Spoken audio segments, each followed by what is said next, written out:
Hey there, and welcome back to a Coder's Journey. I'm absolutely stoked to dive into episode 2 of our Modular Monolith Deep Dive in ASP.NET Core series. Last time we laid the groundwork, and today we're going to crank up the quality by building a truly rich domain model. So just a quick shout out, if you haven't watched episode number 1 yet, there's where we set up the project structure and introduce the basics. Go check it out. The link is right down in the description. And of course, for all the code, including everything we write today and the other episodes, the link to the complete solution files is always available in the description of each episode. So today we're focused on episode number 2, domain modeling and domain services. Let's get down to business. Let's talk a little bit about the goals of this episode.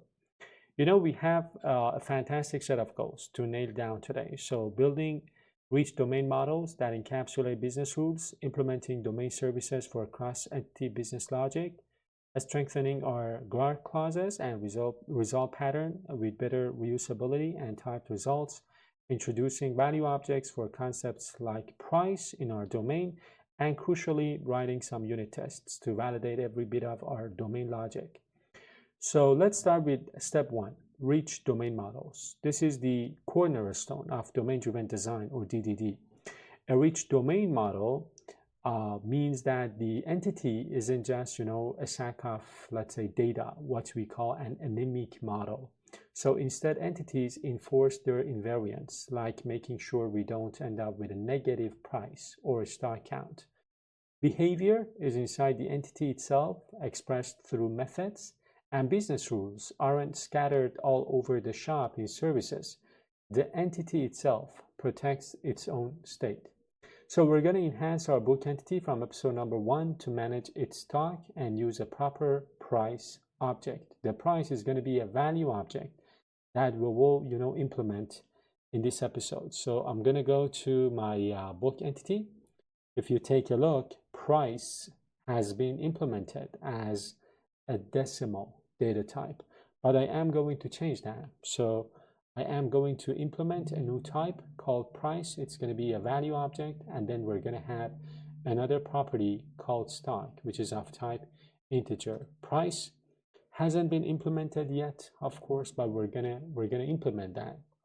And then, of course, I am going to add some other methods to the code, and I am going to update the let's say constructor of this domain entity as well. But before I update the domain entity, I'm going to add another method called add stock. And I'm going to talk about this. And then we need another method called remove stock. As you can see, the behavior is implemented inside of the entity itself, not necessarily in our domain services. This is what domain modeling or a rich domain model means. So let's talk a little bit about what we have implemented. We're going to implement this price value object. So this is going to be a new type, and then as I told you, what I need to do is to update the constructor as well. So I'm going to add a new constructor here. So still we need title, author, but price is also going to be a new parameter in the constructor, and then we're going to use some guard clauses.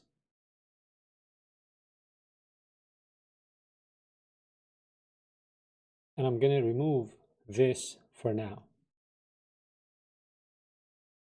So let's talk about these, and then we will, implement the value object, the price value object, and I'm going to make some changes to the guard clauses as well.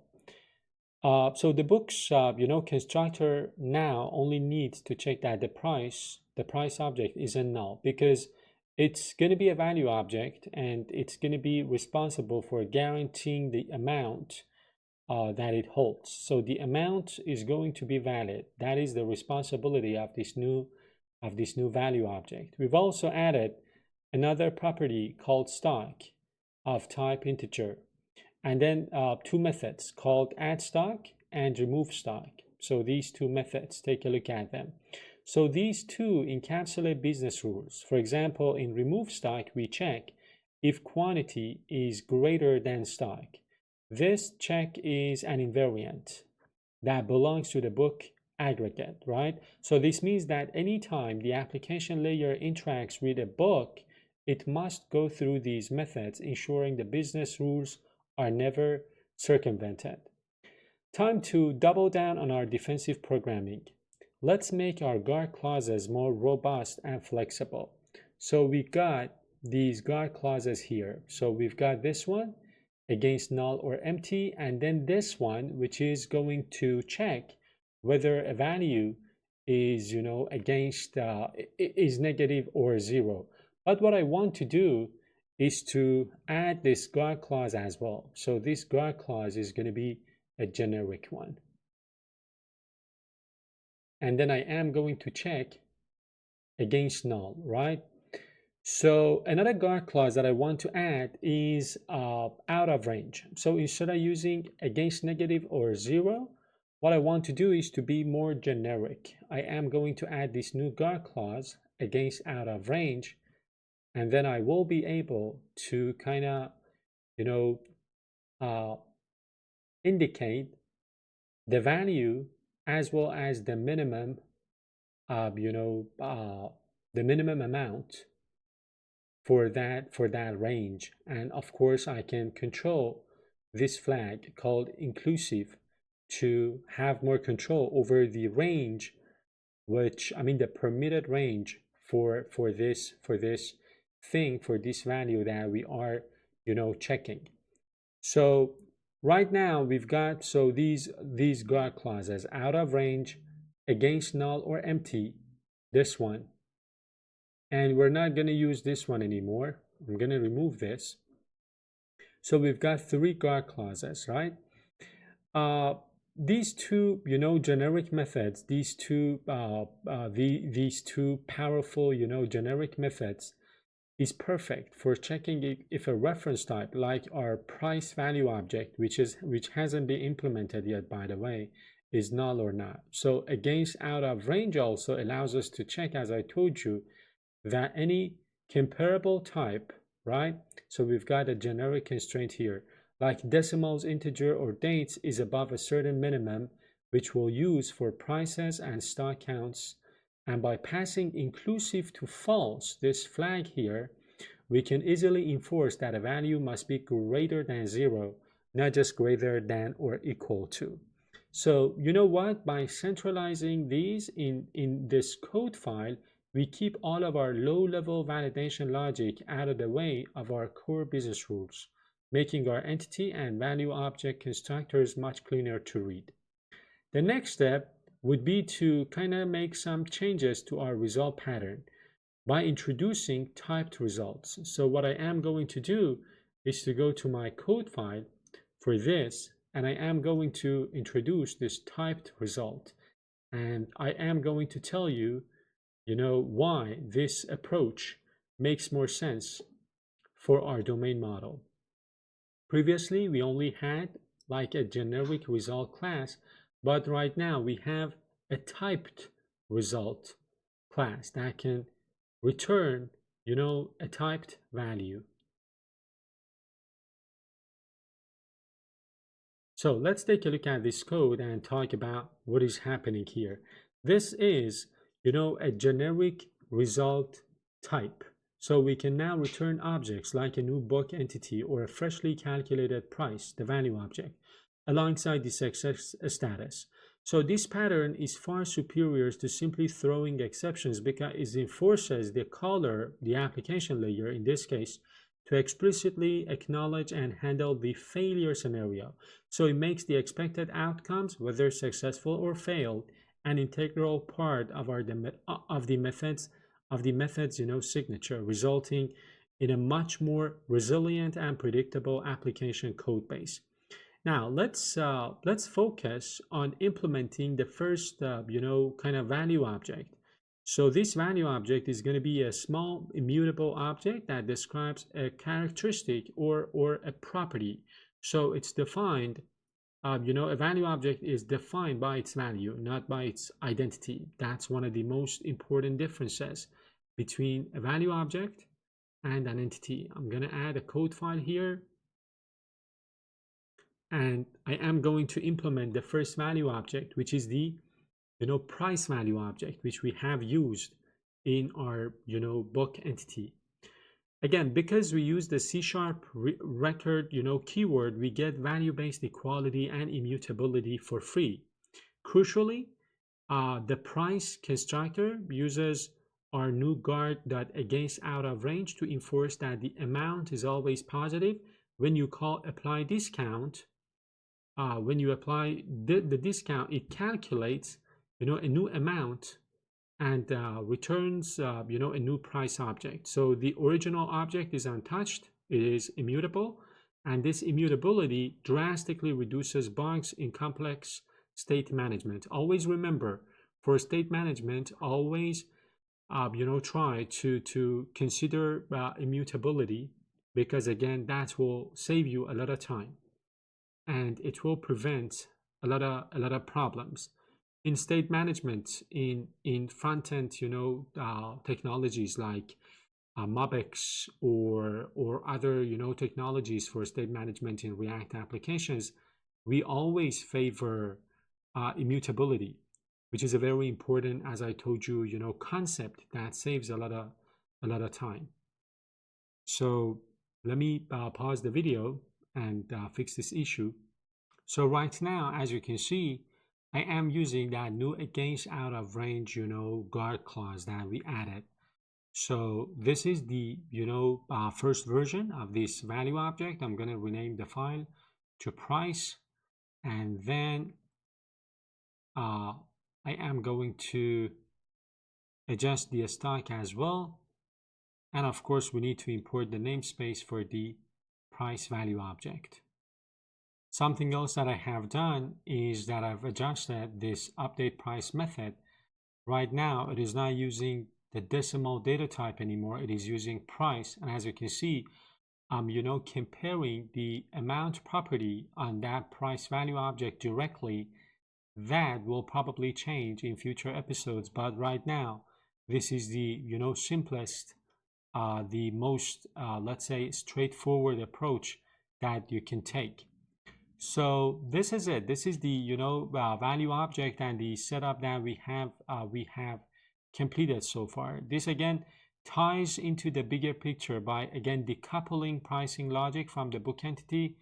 If let's say tax or currency rules change, we only modify the price value object, and that's the beauty of having a rich domain model. And the book entity is going to live in the same module, is going to remain stable. Now let's talk about domain services. So in domain-driven design, we use a service when a piece of business logic involves coordinating multiple entities or value objects, or when it just doesn't feel right putting some piece of logic into one single entity. So in our example, I am going to implement a new service called book pricing service. So in my domain project, I'm going to add a folder called services. Then I'm going to add a new file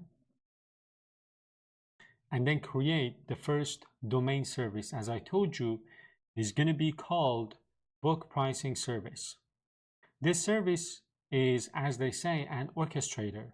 It doesn't hold state, it performs an action, it delegates the calculation to the price value object, which again, if you remember, is responsible for the math, right? It delegates the state modification to the book entity's update price method, ensuring the entity still controls its own invariants. This is one very simple example of a domain service.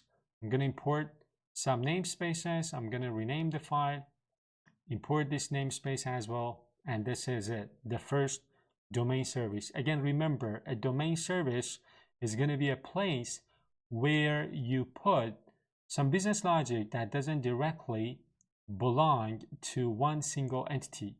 Again, notice that we're using a try-catch block here, right? This is a common pattern in domain services. We rely on the internal guard clauses in the value objects and in the entities to throw exceptions on invalid input. And the service catches these technical exceptions, like argument exception, and converts them into a clean business failure result. So always think about this. Guard clauses in entities and value objects, try catch block, and then resolve failures in domain services.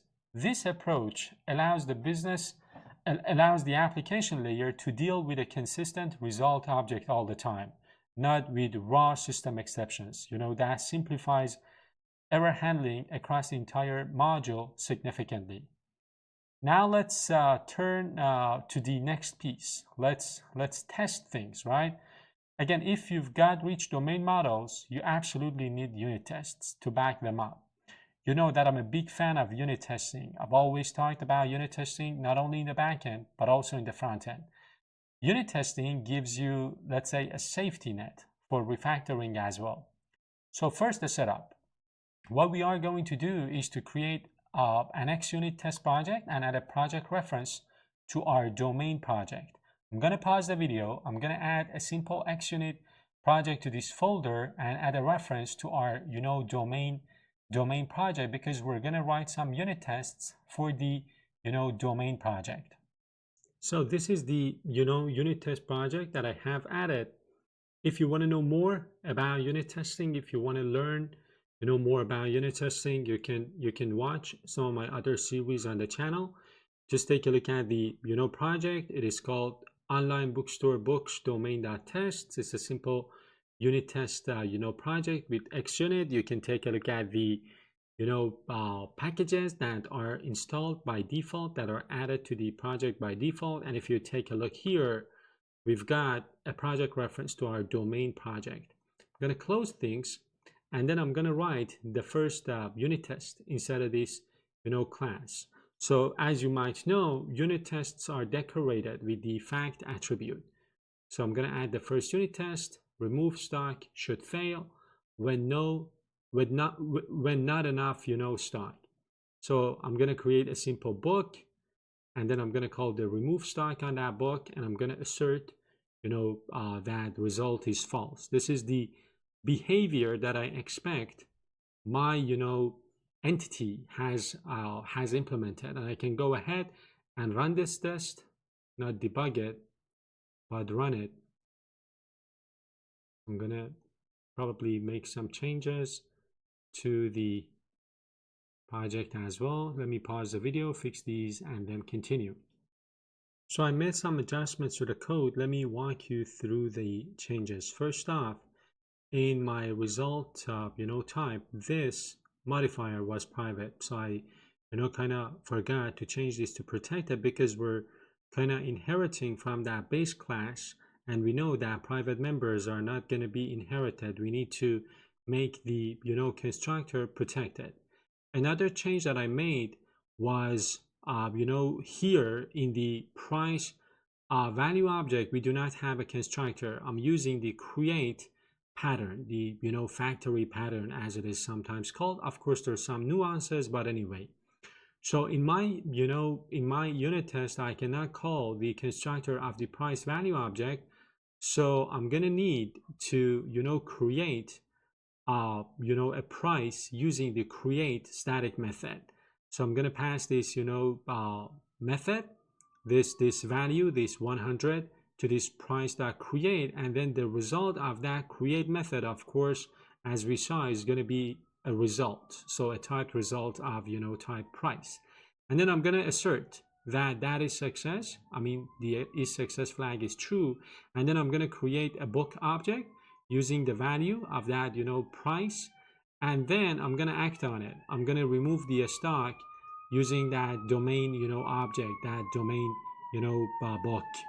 And then I've got two more assertions. I'm going to assert that is success is false, right? Because the stock is 2, so I cannot remove 5. And then I'm going to assert that the result, that error, is not enough stock. So this is exactly what is happening in the book entity. If you take a look here, when we're removing stock, if we come across an error due to the amount that we are deducting from the stock, we expect a result failure with this message, not enough stock. And this is exactly what we are controlling, what we are verifying in this unit test. So I ran this unit test, it is working, the application is working, and as you can see, this test executed successfully. So that was it. That was the unit test that I wanted to implement. Of course, we can continue adding more unit tests to check the different aspects of our domain model. This is something that we can continue doing in future episodes as well, but I'm gonna stop this episode here. And as you saw, we've covered again a huge amount of ground today, and you should really be proud of this domain layer that we've built. In this episode, as I was saying, we created a rich domain model, the book entity with full control over stock and pricing. We kind of improved our guard clauses and implemented the generic result pattern. We introduced the core concept of a value object for immutability and focused behavior. Again, if you want to know more about domain modeling and value object, I've got another course on clean architecture and domain modeling in ASP.NET Core that you can watch. And then we kind of added a domain service, book pricing service, for coordinating complex business logic, and we wrote unit tests to validate the behavior of our domain model. Our domain is now bulletproof. At least it is much better than what we used to do, what we used to have in episode number 1. Next, in episode number 3, we're gonna probably move up to the application layer. I'm gonna probably introduce CQRS and mediator to cleanly separate commands and queries. We're gonna implement our handlers. We're gonna hook everything up to EF Core. If you enjoyed watching this content, don't forget to subscribe to Coder Journey. Hit that like button if you found this episode helpful. Stay tuned for the next video. And don't forget that you can get the complete solution files using the link in the description of this episode. As always, happy coding, guys. See you in the next one.